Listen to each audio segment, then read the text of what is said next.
Watch his hands the next time you see him load a weapon. He's not thinking about it. He's not deciding. His hands already know. That's not talent. That's not adrenaline. That's thousands of repetitions, done so many times, his body stopped needing his mind's permission. Here's the secret nobody tells you about people like him. They didn't master violence. They mastered habits. And today, you're stealing the system. Part 1. Your hands should know before your mind decides. There's a moment that shows up again and again across this character's story. Hands moving with total precision, while everything around him is chaos. No hesitation, no second guessing. Not because he's calm in some magical, unteachable way, because the specific motion, draw, check, reload, aim, has been repeated so many thousands of times that his mind is no longer involved in the decision.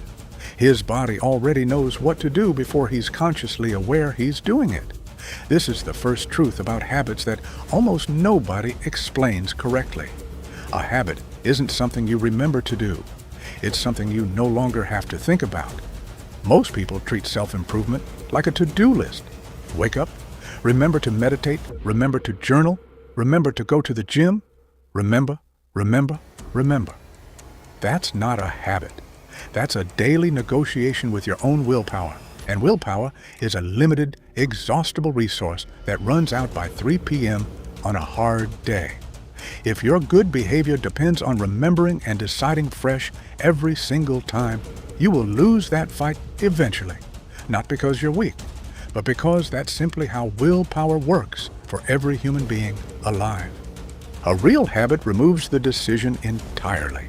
It becomes automatic. Like his hands on a weapon he's loaded 10,000 times. He's not motivated to reload correctly. He simply cannot do it wrong anymore. That's the target, not motivation. Automaticity. There's a well-documented account of a world-class violinist who was studied by researchers examining what separates elite musicians from good ones. The finding wasn't raw talent or hours of practice in the vague sense.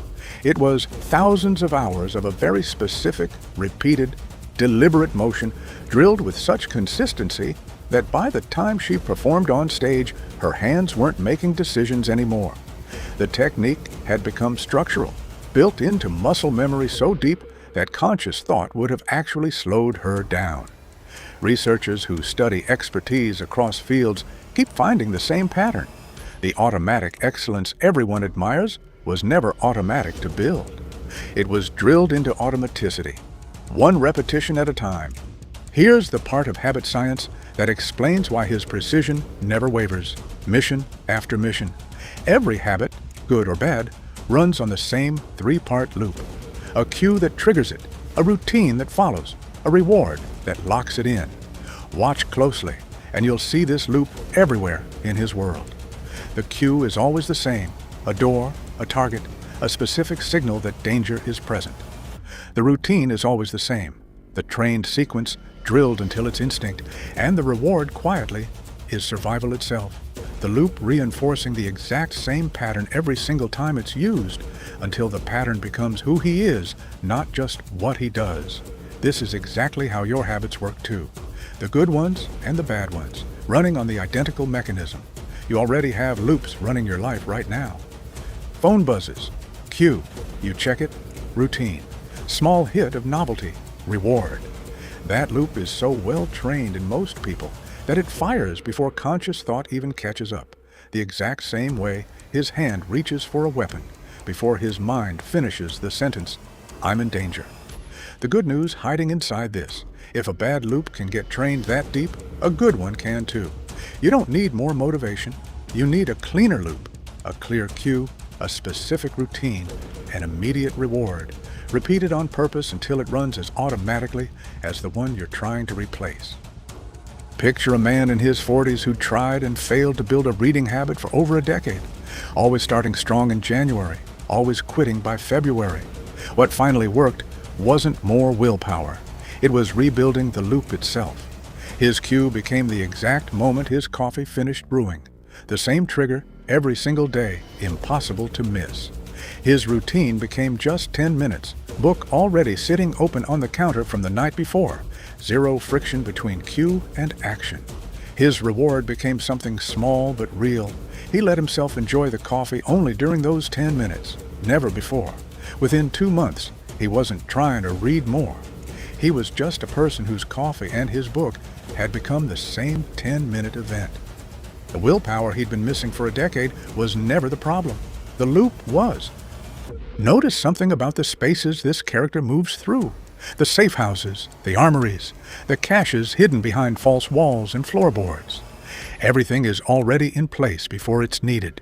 Weapons cleaned, positioned, ready. Nothing is left to chance in the moment, because the moment is too late to start preparing. This is one of the most underappreciated truths in all of behavior science. Your environment predicts your behavior better than your motivation does. Every single time, most people try to fix bad habits by trying to fix themselves. More discipline, more willpower, more grit. But the person who leaves junk food on the counter and the person who doesn't keep it in the house at all are not competing on willpower. They're competing on environment. And environment wins almost every single time, because willpower has to fight the same battle over and over, all day, every day, while environment only has to be designed once. He doesn't decide in the heat of a crisis to be prepared. He designed his entire environment in advance, so that being prepared required zero decisions at all. The gun is already where his hand goes. The exit is already scouted. The habit isn't something he does. It's something his environment makes almost impossible not to do. There's a well-known case study from behavioral research involving a hospital that wanted to increase how much fruit, rather than junk food, staff and visitors ate in the cafeteria. Instead of adding posters about healthy eating or relying on willpower, researchers simply moved the fruit to eye level near the entrance and moved the candy to a less visible location further away. Fruit sales rose significantly, not because anyone became more disciplined, not because motivation increased, but because the environment itself was redesigned. The behavior changed the moment the environment did, without a single person needing more willpower than they had the day before. Third truth: stop trying to out-willpower your environment. Redesign it instead, so the habit you want becomes the path of least resistance, and the habit you don't want becomes something you have to work to reach. Here's the piece of the story that never makes it into a highlight reel. Every devastating sequence of skill on display took years of small, unremarkable, repeated motions to build. Not one dramatic training montage. Thousands of nearly identical boring repetitions. The same draw, the same reload, the same movement, refined by a fraction of a percent each time, for years, long before it ever mattered in a real moment. This is the habit principle almost nobody has the patience for. Small, boring, consistent repetition compounds into something that looks, from the outside, like overwhelming talent. Nobody watching the finished result sees the 1,000 repetitions that built it. They just see the one moment it paid off, and they call it natural ability, which is exactly the lie that stops most people from starting. They compare their day one attempt to someone else's rep 10,000 result, decide they don't have what it takes, and quit before the compounding even had a chance to begin. So let's bring the whole system together. He is not dangerous because he wants to be in any given moment. He's dangerous because thousands of small, boring, deliberately repeated motions were trained so deeply into automatic habit that his body executes them without needing his mind's permission. His environment was engineered in advance so that preparation required zero willpower in the moment it mattered. His loops, cue, routine, reward were built on purpose, the exact same mechanism running underneath every habit you have right now, good or bad. You're not going to load a weapon under pressure this year, but you are going to face your own version of this exact test, probably today. A moment where you have to choose the hard right thing over the easy wrong thing, with no motivation showing up to help you and no one watching to make you accountable. Here's what you take from everything you just heard. Stop trying to remember to do the right thing. Build a loop so automatic it no longer requires memory or motivation. Design your cue, your routine, and your reward on purpose, the same way you design any system you actually wanted to work. Redesign your environment so the good habit becomes the easiest option in the room, not the hardest. And trust the small, boring reps you can't see compounding yet, because the moment they become visible, everyone will call it talent. And only you will know it was just repetition, done on purpose, for longer than anyone was watching. That's the whole system.